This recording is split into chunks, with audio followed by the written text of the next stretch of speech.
사람을 얻는 기술에 대해서 레일 라운즈 지금 72번째 천천히 서둘러라.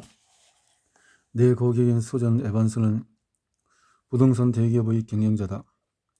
그녀의 사무실에서 임박한 프로젝트를 논의하고 있는데 그녀의 비서가 소론을 떨며 들어왔다. 실례합니다. 사장님, 부근의 매제이신 헬이라는 사람에게서 전화가 왔습니다. 예, 전화를 받을게요. 그녀는 미소를 지으면서 말했다. 그리고 실례한다고 내게 말한 다음에 전화를 받았다. 나는 그녀가 전화를 편하게 할 수 있도록 잠시 사무실에서 나왔다. 사무실에 다시 돌아왔을 때 서전은 여전히 소화를 잡고 있었다. 그래, 전화하라고 해. 그녀는 남편의 매제에게서 온 전화인데 GS에서 일하는 혜리의 사촌이 부동산 회사에서 일하고 싶어 한다는 내용이었다고 내게 설명해 주었다. 사촌이라는 사람이 전화를 하면 내가 무엇을 도와줄 수 있는 것을 알아볼 작정이에요. 친척에게 호의를 베풀 수 있다는 사실에 그녀는 몹시 행복해했다. 우리는 잠시 끊어진 대화를 재개해 나갔다. 5분이 지났을 때 비서가 다시 부즈를 올렸다. 사장님, 소니 레이커 씨에서 전화가 왔습니다. 해리의 사촌이라고 하는 거냐? 소주는 깜짝 놀랐다.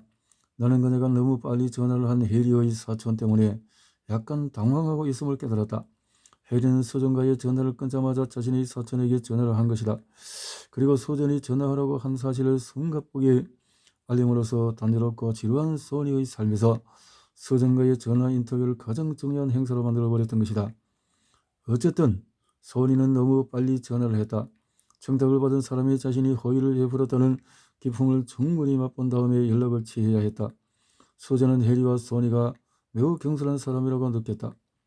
아울러 하루빨리 취직을 하지 않으면 안 되는 절박한 상황에 놓여 있다고 생각했다.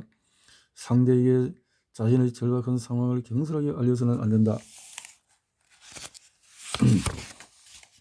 그건 상대에게 내가 어쩌면 무능한 사람일지도 모른다는 선입관을 갖게 만든다. 제 아무리 절박한 상황에 놓여 있다 하더라도 천천히 서둘러라. 그래야 원하는 것을 얻을 수 있다. 73. 베푼 호의의 대가를 바라지 마라. LA 최고의 탤런트 에이전시에서 일하고 있는 연출이 뛰어난 친구에게 내가 진행하고 있는 프로젝트를 위해서 연결될 수 있는 유명한 인사를 알고 있냐고 부탁을 한 적이 있다. 타니아는 명함꽂이에 있는 명함들을 살펴서 내게 필요한 사람의 명함을 찾아냈다. 이로써 나는 그녀의 소중한 시간을 빚지게 되었다. 전화상으로 거창하게 고맙다는 인사를 하자 타니아가 빙긋 웃었다. 언젠가 내게 그 빚을 갚을 날이 오겠지. 물론이야. 말할 필요도 없지. 그리고 당연히 말할 필요도 없어야 했다. 그녀의 호의는 우정의 차원이 아니라 내게 뭔가를 받을 것이라는 기대에서 비롯되었다는 사실을 내게 상기시켰기 때문이다. 그로부터 이틀 후 나는 타니아의 전화를 받았다. 몇 달 후 뉴욕을 방문할 예정이야. 자신이 뉴욕에 가면 내가 도움을 줄 것이라는 사실을 확인하는 전화였다. 하지만 그녀는 굳이 내게 확인하지 않아도 괜찮았다. 나는 타니아가 뉴욕에 오면 기꺼이 열과 성의를 다해 도와줄 예정이었다. 하지만 막상 그녀의 전화를 받고 나니 기분이 좀 언짢았다. 호의를 베풀었다면 보상을 기대하지 마라. 기대하지 않아도 충분히 보상은 돌아온다. 당신이 기대하고 있는 그 순간에 상대는 당신을 형식적으로 도와주고 말아야겠다는 생각을 하게 된다. 호의와 보상은 물물 교환할 수 있는 것이 아니라는 점을 명심하라.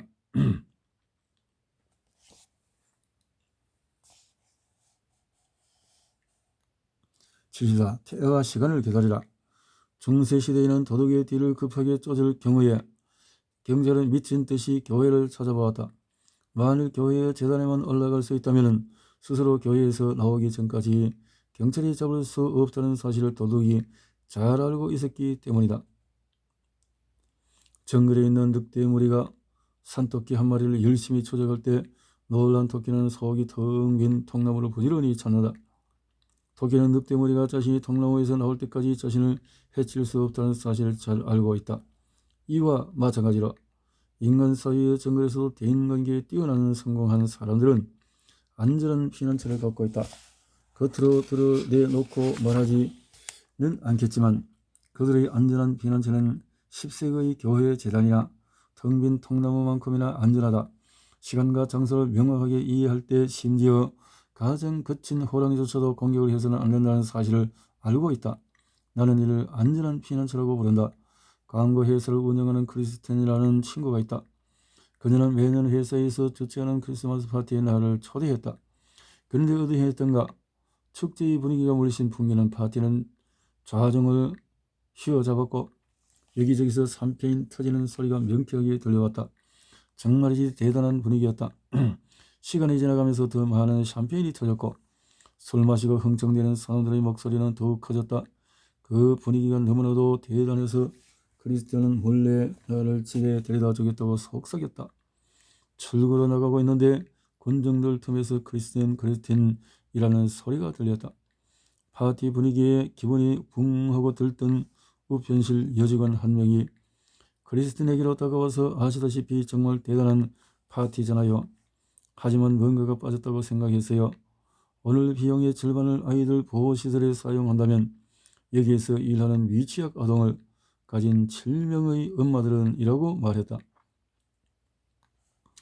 커뮤니케이션의 대가인 크리스틴은 그녀의 손을 잡고 거드는 미소를 지었다. 당신은 확실히 계산 능력이 뛰어나요. 당신 말이 맞아요. 이 파티 비용의 절반이면 당신이 말한 시설을 만들고도 남아요. 새해가 되면 그 문제에 대해서 진지하게 얘기해보죠. 집으로 돌아오는 길에 그녀는 긴 한숨을 쉬었다. 크리스티안 파티를 즐기지 않아서? 내가 물었다. 그건 그렇지. 하지만 너는 지금 일어난 일을 절대 모를 거야. 이를테면 아까 그 여직원이 한 말이야. 그녀는 경영진에서 종업원을 위해서 타가시설을 개장하는 것에 관해 몇 번 미팅을 가졌다고 설명했다. 사실 사용하지 않는 창고를 멋진 타가시설로 바꾸는 계획은 이미 진행되고 있었다. 순진하게도 나는 크리스틴에게 그것을 왜 그녀에게 설명하지 않았냐고 물었다. 시간이나 장소가 말하기에 적절하지 않아서. 크리스틴은 인간관계에 뛰어난 성공한 사람들처럼 파티에서의 상황을 제어했다. 당장 파티에서는 아무 말도 하지 않았지만은 아마도 그 침묵은 후에 비난을 받을지도 모른다. 안타깝게도 그 이직원은 파티에서는 즐거운 수다를 떨어야 한다는 암묵적인 규칙을 어겼다. 크리스틴은 그녀를 비난했는가? 크리스틴은 그녀의 부적절한 행동을 버렸는가? 물론 그렇게 하지는 않았다. 하지만 그 여직원은 몇 달 뒤 인사이동 때가 오면 그것의 결과를 느낄 것이다. 하지만 가엾은 그녀는 그때에 이르러서도 자신이 왜 승진하지 못했는지 그 이유를 모를 것이다. 지나치게 술을 마신 것 때문에 그런 것인가? 그녀는 그래 맞아. 단지 술에 좀 취했기 때문인데 라고 불평할 수 있다. 하지만 그녀는 잘못 생각하고 있는 것이다. 성공한 사람들은 중요한 사람이 파티에서 축제 기분을 즐기게 만들어 중요한 고객을 잡기 때문이다.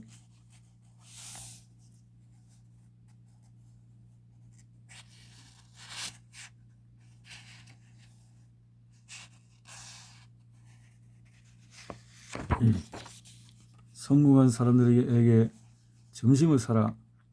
75. 비즈니스계에서 명망 높은 사람들끼리의 점심 식사는 한없이 길어질 수도 있다. 이 같은 사실을 이상하게 여긴 적은 없는가? 그들이 법인카드로 고급 식당에 앉아 있기를 좋아하고 술 마시를 즐기고 서로서로 가려운 데를 긁어주기를 좋아한다고 생각해 본 적은 없는가? 그렇다. 그들에게는 어떤 모임이나 파티보다도 식탁이 안전한 피난처이기 때문이다. 성공한 사람들은 저녁 식사이든 점심 식사 시간이든 아침 식사 시간이든 빵을 함께 나누는 시간에는 비즈니스의 부정적인 측면을 말하지 않아야 한다는 점을 누구보다도 잘 알고 있다. 거칠고 심각한 협상은 식욕을 떨어뜨린다. 성공한 사람들끼리 이루어지는 일반적인 비즈니스 점심 식사에서 흘러나오는 대화를 귀담아 들어보자. 화기애애한 대화를 나누는 가운데 두 사람은 술잔을 기울인다. 그들은 골프에 대해서 날씨에 대해서 대화를 나눈 다음에 비즈니스 상황에 대한 일반적인 관찰을 해나간다. 정식 요리를 의미하면서 그들은 음식, 예술, 현재의 상황 그리고 화기애애한 화제를 다룬다. 당신은 그것이 시간 낭비라고 생각할 수도 있다. 하지만 절대 그렇지 않다. 그들은 서로의 기술, 지식, 솜씨를 개선하면서 상대의 움직임을 매우 면밀하게 살피고 있다. 대학 선수들의 모습을 자세히 관찰하는 프로그램 스카우트처럼 그들은 상대가 괜찮은 사람인지를 판단하고 있다. 그들은 침묵을 도모하는 자리에서 보여주는 저신이 대규모 비즈니스의 성사를 가늠하는 정확한 바로미터라는 사실을 잘 알고 있다. 미소와 농담을 나누고 가끔은 껄껄 웃으면서 그들은 내심 중요한 판단을 하고 있다. 마지막으로 커피가 나온다. 이 지점에서 한두 사람은 부드럽게 가까운 장래의 비즈니스에 대해서 대화를 나눈다. 자랑스럽게 상대는 마침내 중요한 문제를 다룬다는 확실한 안도감을 누르면서 주저하는 표정을 짓는다. 그는 점잖은 사람이 돈을 버는 것과 같이 세속적인 것에 관심을 가져야 한다는 것이 정말 치욕스럽다라는 분위기를 슬쩍 풍긴다. 이러한 중요한 속이 들여다보이는 행동을 한 다음에야 비로소 비즈니스를 논할 수 있다. 하지만 더러운 비즈니스는 아니다. 그들은 커피를 마시면서 온갖 지혜를 짜낸다. 디저트 음식을 맛보면서 제안들을 논의할 수 있다. 음료수를 마시면서 새로운 아이디어를 내놓을 수 있다. 계산서를 기다리면서 합병 인수 파트너십에 깃든 긍정적인 면을 살필 수 있다. 그러나 의견을 불린 채 오해 또는 논쟁의 여지가 있는 문제가 생기나면 그들은 곧바로 다른 테이블 즉 회의 테이블로 자리를 옮긴다. 76. 슈퍼마켓에서 비즈니스 협상을 하는 사람은 없다. 소형 부품을 판매한 윌리엄은 자신의 소형 부품 라인을 구매할 것인가를 알기 위해 몇 주에 걸쳐서 대기업과 전화를 시도하려고 애써왔다. 대기업은 윌리엄의 소형 부품에 관심이 있었고 결국 구매하기로 마음먹었다. 그런데 어찌된 일인지 대기업은 윌리엄에게 전화하지 않았다. 그 이유는 다음과 같았다. 어느 날 윌리엄은 슈퍼마켓 라인에서 구매를 고려한 대기업 경영자의 뒤에 우연히 서 있게 되었다. 윌리엄은 자신의 제품을 직접 의사결정자에게 설명할 수 있는 행운이 찾아왔다고 내심 기뻐했다. 대기업 경영자는 아이쿠, 이 시간에 저 사람의 소형 부품 이야기 는 하지 않았으면 좋겠는데 라고 생각했다. 아하, 여기서 뵙게 되는군요 라고 눈을 빛내며 자신의 제품을 설명하는 윌리엄들은 결코 전화를 받지 못한다. 설령 다른 어떤 것보다도 윌리엄의 제품이 선호도가 높다 해도 대기업 회장은 슈퍼마켓에서 조그만 기업을 하는 사람을 공지로 몰아가는 것은 충분히 고통스러운 일이라고 생각한다. 우연한 만남은 우연한 만남으로 그쳐라. 자신에게 매우 중요한 사람을 우연히 만났다고 해서 미주얼 고주얼 심각한 얘기를 하지 마라. 논쟁하지 마라. 그냥 눈 인사만 나누고 작별하라. 상대가 당신의 비즈니스에 관심이 있다고 해도 그냥 지나쳐라. 슈퍼마켓에서 비즈니스 협상을 하는 사람은 없다.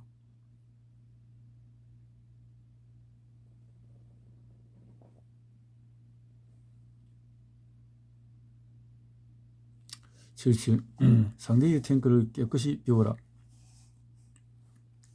언쟁을 하는 어이없는 불행을 겪은 적이 있다.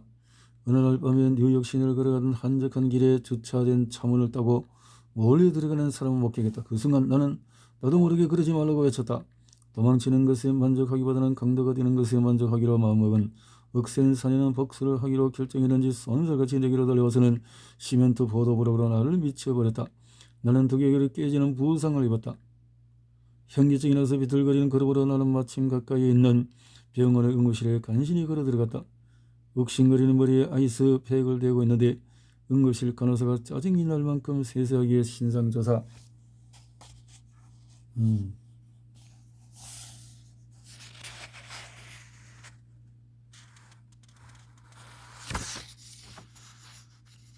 하는 것이었다. 그녀는 주소와 전화번호, 사회보장번호, 보험번호 등을 꼬치꼬치 깨물었다. 마치 그녀는 그렇게 말하는 것 같았다.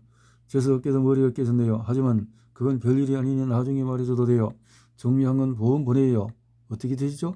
나는 순간 소리치고 싶었다. 그렇게 사소한 일로 나를 괴롭히지 말란 말이야. 지금 난 머리를 다쳤다고 어떤 사람이든 내게 일어났던 끔찍한 일을 좀 물어봐 달란 말이야. 무리하고 가학적인 신문이 끝나고 나서야 비로소 그녀는 그런데 무슨 사고로 오신 거죠? 라고 물었다. 나는 나중에야 내 안타까운 사연을 다른 병원 응급실에서 환자 접수를 받고 있는 친구인 수에게 말할 수 있었다. 그녀는 말했다. 나도 알아. 간호사들이 다들 그런 식으로 병원 서류를 받는데 도무지 이해가 되질 않아. 부상당한 사람은 병원 서류를 모두 정리한 다음에야 마지막으로 무슨 일을 당했는지 말하게 되지. 간호사인 수는 응급실에 근무하면서 골절을 입고 화상을 입어 고통을 겪는 사람들에게 서류 작성이 필요한 것들을 묻는 것처럼 어려운 일은 없다고 말했다. 그래서 그녀는 질문을 바꿨다. 제일 먼저 무슨 일이 일어났는가를 물어본다는 것이다. 환자들은 자신에게 일어났던 일을 그녀에게 말한다. 그녀는 따뜻한 시선으로 그들을 바라보며 그들이 하는 이야기를 귀담아 듣는다. 그런 다음에 그들은 기분 좋게 내가 필요로 하는 정보를 제공해 주어. 뛰어난 사장은 말하고 싶은 인간의 욕구를 알고 있다. 소규모의 제조업체를 운영하고 있는 내 친구 로버트는 정부원이 불만을 토할 때마다 정부원의 말꼬리를 잡지 않는 것으로 유명하다. 그는 정부원의 말을 끝까지 철저하게 듣는다. 다루기 힘든 고객 협조하지 않는 동료들에 대한 이야기를 정부원이 마음껏 하도록 그냥 둔다. 로버트는 말한다. 그가 가슴에 있는 모든 것을 말한 다음에는 좀 더 사실에 대한 명확한 정보를 얻게 되지. 주유소에서 일하는 친구들은 탱크에 기름을 꽉 차 있을 경우에 기름을 넣을 수 없다는 사실을 알고 있다. 주유통이 꽉 차는데도 강제로 기름을 넣으려 한다면 기름은 바닥으로 흘러내리고 만다. 이와 마찬가지로 사람의 뇌는 자신의 여러 가지 생각, 걱정거리, 열정으로 가득 차 있다. 당신의 아이디어를 자기 아이디어로 가득 차 있는 상대의 뇌에 집어넣으려 하면 당신은 결국 오염된 혼합체가 엎질러지는 것을 보게 될 뿐이다. 당신의 엄청난 아이디어를 상대의 탱크에 넣으려면 먼저 상대의 탱크를 완전히 비워라. 감정적으로 문제가 있는 점을 논의할 때는 당신이 말을 시작하기 전에 상대가 하고 싶은 말을 완전히 끝내도록 하라. 상대의 말을 가로막고 끼어들어야 할 경우에는 10가지 수를 세라. 이는 영문처럼 길게 느껴질 수도 있겠지만 상대가 하고 싶은 말을 모두 하도록 하는 것처럼 당신의 말을 그가 쉽게 이해하게 하는 데 있어 뛰어난 방법은 없다. 78. 상대가 마음껏 에모를 외치게 배려하라. 에모, 코스모폴리탄이라는 잡지를 만든 엄청난 여자 헬렌 브라운이 만들어낸 단어다. 에모는 좀 더 많은 감정을 베풀어라로 풀이된다. 에모. 코스모폴리탄에서 나에게 민감한 문제를 상담해주는 칼럼을 부탁한 적이 있다. 나는 심리학자, 커뮤니케이션 전문가, 그리고 성과학자와 실시한 인터뷰 결과를 바탕으로 칼럼을 써 보냈다. 그 후에 코스모폴리탄은 내 원고를 수정해서 다시 보내왔다. 모든 페이지마다 좀 더 많은 해모를 이라고 마크가 표시되어 있었다. 나는 편집자에게 전화를 걸어 그것이 무슨 말인지 물었다. 그녀는 그것이 성치료자들, 이른바 성 전문가들의 의견에 가미된 헬렌의 가볍게 말하는 방식이라고 말했다. 한마디로 남자친구의 열정이 충분하지 못할 때 젊은 여성이 느끼는 감정을, 또는 서로 마주쳤을 때 비난받는 남성이 느끼는 감정을, 자신들의 당혹스러운 문제를 논의할 때 두 사람이 느끼는 감정을 낱낱이 파헤쳐 쓰라는 뜻이었다. 자타가 공연하는 유명 인사인 헬렌은 이 모든 감정을 독자들에게 풍부히 전달할 수 있기를 바랐다. 그리고 그 방법을 잘 알고 있었다. 이성적이고 논리적인 상담은 독자에게 별로 도움이 되지 않으며 얼굴이 화끌거릴 정도로 솔직하고 발칙한 감정을 발산할 때 좋은 칼럼이 나온다는 사실을 잘 알고 있었다. 좀 더 많은 해모를. 그녀는 정말 대단한 사람이었다. LL 빈은 최근에 나를 완전한 해모로 덮어버렸다. 몇 달 전이었다. 친구인 필은 몇 벌의 바지를 사려고 했고 추천해달라고 내게 부탁했다. 나는 그를 끌고 내 옷장에서 LL 빈 제품을 자세히 보여주었다. 그렇게 해서 그는 확신을 얻게 되었고 네이비 블루 색상의 바지 한 벌을 주문했다. 필은 그 옷을 입고 사귄 지 얼마 되지 않은 여자친구와 우아한 식당에서 멋진 데이트 시간을 가졌다. 지배인의 안내를 받으며 그가 예약한 아늑한 자리로 걸어가다가 여자친구가 그만 핸드백을 떨어뜨리고 말았다. 필은 곧바로 그것을 집어주었다. 그런데 아차차 바지 중간에 실감이 터지고 말았다.